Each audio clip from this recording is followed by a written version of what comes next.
ಮಾಟ ಮಂತ್ರ ವಾಮಾಚಾರ ದುಷ್ಟ ಗ್ರಹ ಪೀಡೆಗಳಿಗೆ ಪರಿಹಾರ ಮಾಡಿಕೊಳ್ಳಿ. ಮಾಟ ಮಂತ್ರಕ್ಕೆ ಪರಿಹಾರ.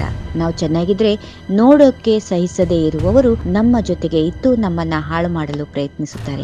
ಹಾಗೆಯೇ ನಮ್ಮ ಏಳಿಗೆಯನ್ನ ಸಹಿಸದೇ ಇರುವವರು ನಮಗೆ ಈ ಮಾಟ ಮಂತ್ರ ತಂತ್ರ ಯಂತ್ರಗಳ ಪ್ರಯೋಗಗಳಿಂದ ನಮ್ಮನ್ನ ಅಧಪತನಕ್ಕೆ ತುಳಿಯಲು ಪ್ರಯತ್ನಿಸುತ್ತಾರೆ. ಅನೇಕ ರೀತಿಯಲ್ಲಿ ಈ ರೀತಿಯಾಗಿ ಜರುಗುತ್ತದೆ. ಅದರಲ್ಲೂ ಕಲಿಯುಗದಲ್ಲಿ ಯಾರನ್ನ ನಂಬುವುದು ಯಾರನ್ನ ನಂಬದೇ ಇರುವುದು ಎನ್ನುವುದು ಸ್ವಲ್ಪ ಕಷ್ಟದ ಕೆಲಸ. ಸ್ವಂತ ಅಣ್ಣ ತಮ್ಮಂದಿರು ನೆಂಟರಿಷ್ಟರನ್ನೇ ಕೂಡ ನಂಬಲಾಗುವುದಿಲ್ಲ. ವಾಮಾಚಾರ ಪ್ರಯೋಗ ಎಂಬ ಪದವೇ ದಿಗಿಲು ಹುಟ್ಟಿಸುವಂತಹದ್ದು. ಯಾಕಂದ್ರೆ ಹೀಗೆ ವಾಮಾಚಾರ ಮಾಡಿದ್ರೆ ಸಮಸ್ಯೆಗಳು ಹೇಗಾಗುತ್ತವೆ ಅಂದ್ರೆ ಕೆನ್ನೆ ಮೇಲೆ ಪೆಟ್ಟು ಬಿದ್ದ ಅನುಭವ ಆಗುತ್ತದೆ. ಆದ್ರೆ ಹೊಡೆದವರು ಯಾರು ಎಂಬುದು ಕಣ್ಣಿಗೆ ಕಾಣಲ್ಲ. ಎದುರು ನಿಂತು ಬಡಿದಾಡುವ ಶತ್ರುವಾದ್ರೆ ಹೇಗಾದ್ರೂ ಎದುರಿಸಬಹುದು. ಆದ್ರೆ ಹೀಗೆ ಕಣ್ಣಿಗೆ ಕಾಣದ ಸಮಸ್ಯೆಗಳು ಎದುರಿಸೋದು ಹೀಗೆ. ಇದು ದುಷ್ಟ ಶಕ್ತಿಯ ಪ್ರಯೋಗ, ವಾಮಾಚಾರ ಪ್ರಯೋಗ. ಇವೆಲ್ಲವನ್ನ ನಂಬದವರು ಬಹಳಷ್ಟು ಜನ ಇದ್ದಾರೆ. ಆದ್ರೆ ಕೆಲವು ಸಲ ಜ್ಯೋತಿಷ್ಯದಲ್ಲಿ ಸಮಸ್ಯೆ ಏನು ಎಂಬುದನ್ನ ಪತ್ತೆ ಮಾಡಲು ಆಗೋದಿಲ್ಲ.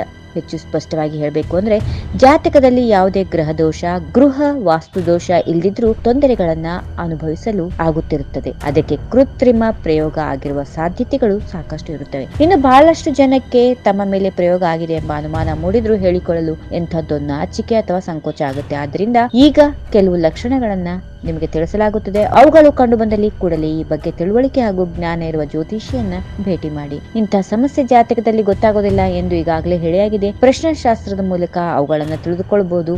ಶಾಶ್ವತ ಪರಿಹಾರ ಕೂಡ ಮಾಡಿಕೊಳ್ಳಬಹುದು.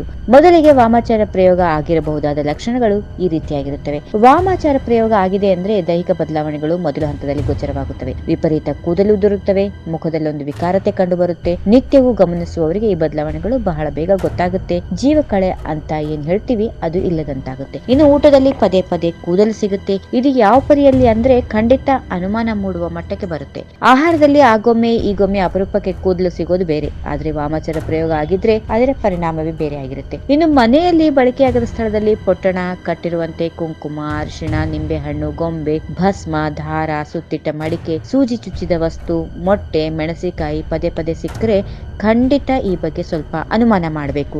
ಏಕೆಂದ್ರೆ ಇವೆಲ್ಲ ವಸ್ತುಗಳು ಕೃತ್ರಿಮ ಪ್ರಯೋಗದ ಮುನ್ಸೂಚನೆಗಳು. ಅರಿವಿಗೆ ಬಾರದಂತೆ ವಿಪರೀತ ಸಿಟ್ಟು ಬರುತ್ತೆ. ಕಾರಣ ಇಲ್ಲದಂತೆ ಸ್ನೇಹಿತರೆ ಶತ್ರುಗಳಾಗಿ ಬದಲಾಗ್ತಾರೆ.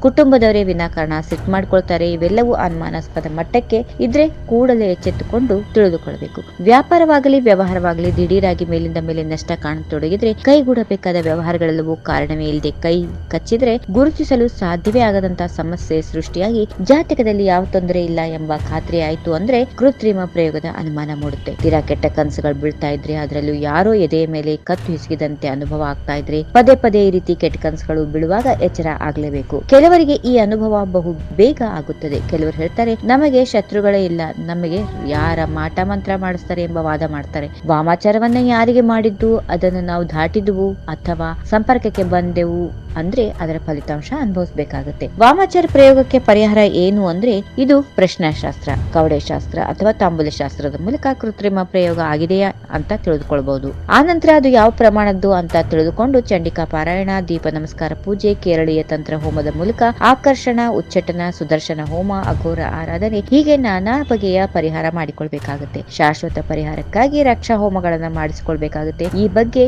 ಜ್ಞಾನ, ಪಾಂಡಿತ್ಯ, ತಿಳುವಳಿಕೆ ಇರುವವರ ಬಳಿಯೇ ತೆರಳಿ ಸಮಸ್ಯೆಗಳನ್ನ ಪರಿಹರಿಸಿಕೊಳ್ಳೋದು ಉತ್ತಮ. ಈ ವಿಡಿಯೋ ಬಗ್ಗೆ ನಿಮ್ಮ ಅನಿಸಿಕೆಯನ್ನ ಕಾಮೆಂಟ್ ಮೂಲಕ ತಿಳಿಸಿ. If you like this video ಬೇಗ ಲೈಕ್ ಮಾಡಿ, ಕಾಮೆಂಟ್ ಮಾಡಿ, ಶೇರ್ ಮಾಡಿ ಹಾಗೂ ಯೋಯೋ ಟಿವಿ ಕನ್ನಡವನ್ನು ಸಬ್ಸ್ಕ್ರೈಬ್ ಮಾಡಿ.